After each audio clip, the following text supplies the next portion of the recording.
Hampir tidak ada manusia modern yang tidak mengenal namanya. Seorang ilmuwan yang mengubah cara manusia memahami ruang, waktu, dan alam semesta. Suatu hari Einstein ditanya, apakah Anda percaya kepada Tuhan? Jawabannya singkat, jelas, dan mengejutkan banyak orang. Saya percaya kepada Tuhannya Spinoza, bukan Tuhan agama. Bukan Tuhan yang menghukum dan memberi pahala. Bukan Tuhan yang marah, memilih, atau cemburu. Lalu pertanyaannya menjadi penting. Apa yang dimaksud dengan Tuhannya Spinoza? Karena jika seorang ilmuwan sebesar Einstein menyebut nama Spinoza ketika berbicara tentang Tuhan, jelas ini bukan Tuhan yang sederhana. Dalam pemikiran Spinoza, kesalahan terbesar manusia adalah ini. Manusia membayangkan Tuhan seperti dirinya sendiri. Tuhan yang punya kehendak. Tuhan yang punya tujuan.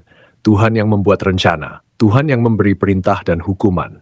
Spinoza menolak semua gambaran ini. Bagi Spinoza, Tuhan bukan pribadi, bukan sosok, bukan makhluk adikodrati yang berdiri di luar alam. Spinoza mengatakan sesuatu yang sangat radikal. Tuhan adalah alam itu sendiri, Deus sive natura. Bukan alam sebagai pepohonan atau gunung, melainkan alam sebagai keseluruhan realitas yang niskaya. Segala sesuatu yang ada karena sebab-sebab tertentu, dan sebab-sebab itu tidak pernah berada di luar alam. Tuhan Spinoza tidak menciptakan dunia karena ingin. Ia tidak memilih untuk mencipta, ia tidak memiliki kehendak bebas.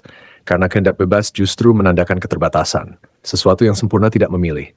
Ia harus ada dan harus bekerja sebagaimana adanya. Matahari bersinar bukan karena ingin menyinari bumi. Ia bersinar karena itulah hakikatnya. Api membakar bukan karena ia jahat. Ia membakar karena demikianlah sifatnya. Demikian pula Tuhan Spinoza. Ia tidak mengasihi. Ia tidak menghukum. Ia tidak menguji iman. Ia bekerja menurut hukum keniscayaan. Agama sering berkata, Tuhan menciptakan dunia demi tujuan tertentu. Spinoza menjawab, tujuan hanyalah khayalan manusia yang tidak memahami sebab-sebab alam. Ketika manusia tidak tahu mengapa sesuatu terjadi, ia berkata ini kehendak Tuhan. Padahal itu bukan pengetahuan, itu pengakuan atas ketidaktahuan. Spinoza tidak menyingkirkan Tuhan. Ia menyingkirkan Tuhan yang terlalu kecil. Tuhan agama terlalu manusiawi, terlalu emosional, terlalu reaktif, terlalu mirip penguasa politik yang haus pujian dan ketaatan. Tuhan Spinoza tidak membutuhkan doa, tidak membutuhkan ibadah, tidak membutuhkan pengakuan iman. Bukan karena ia dingin, melainkan karena ia tidak kekurangan apapun. Maka mengenal Tuhan bagi Spinoza bukan soal menyembah, melainkan soal memahami. Semakin kita memahami hukum alam, semakin kita memahami Tuhan, semakin kita memahami sebab akibat, semakin kita terbebas dari ketakutan dan takhayul. Inilah yang dimaksud Spinoza dengan cinta intelektual kepada Tuhan.